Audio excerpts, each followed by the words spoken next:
Hi friends, ఇక్కడ ఆపార్ ID ఎలా create చేయాలనేది నేను ఈ వీడియోలో మీకు ఎక్స్ప్లెయిన్ చేస్తాను.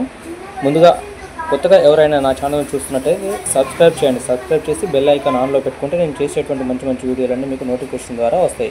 సో లేట్ చేయకుండా వీడియోని అయితే చూద్దాం. ఆపార్ ఐడి ఏబీసీ ఐడి రెండు ఒకటేనా అంటే రెండు బోత్ ఆర్ సేమ్.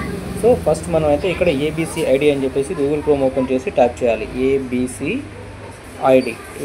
ఐడి అని చెప్పేసి టైప్ చేసి సెర్చ్ చేయగానే మనకి ఇలా అయితే ఒకటి ఇలా కనిపిస్తుంది, ABC academic bank of credits. దీని మీద క్లిక్ చేయగానే మనకి ఇలా ఒక సైట్లోకి అయితే మనం అంటే న్యూ విండోకి అయితే వెళ్ళిపోతాము.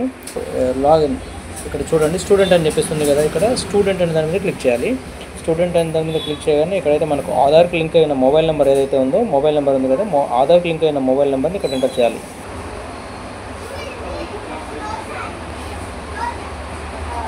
పిన్ నెంబర్ లేదు, ఏమీ లేదు. లాగిన్ చేస్తున్నాను, ఎంటర్ చేశాను. పిన్ నెంబర్ అయితే ఎంటర్ చేసి ఓటీపీని ఎంటర్ చేశాను.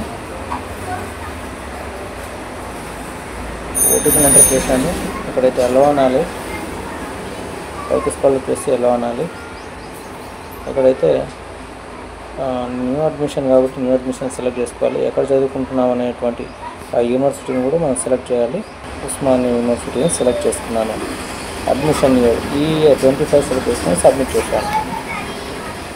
సో ఇలా నాకైతే ఆపార్ ఐడి అయితే క్రియేట్ అయింది.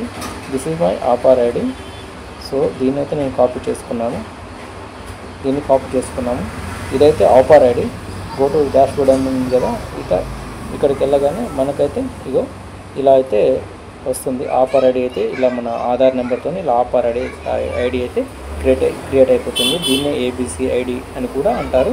సో దీన్ని ఉపయోగించి డెబ్ ఐడి ఎలా చేయాలి అనేది నేను మరొక వీడియో చేస్తాను. ఎందుకంటే వీడియో బాగా లెంతీ అయింది కాబట్టి చేస్తాను. ఈ ఇన్ఫర్మేషన్ అందరికీ ఉపయోగపడుతుంది కాబట్టి లైక్ చేయండి, షేర్ చేయండి. Thank you.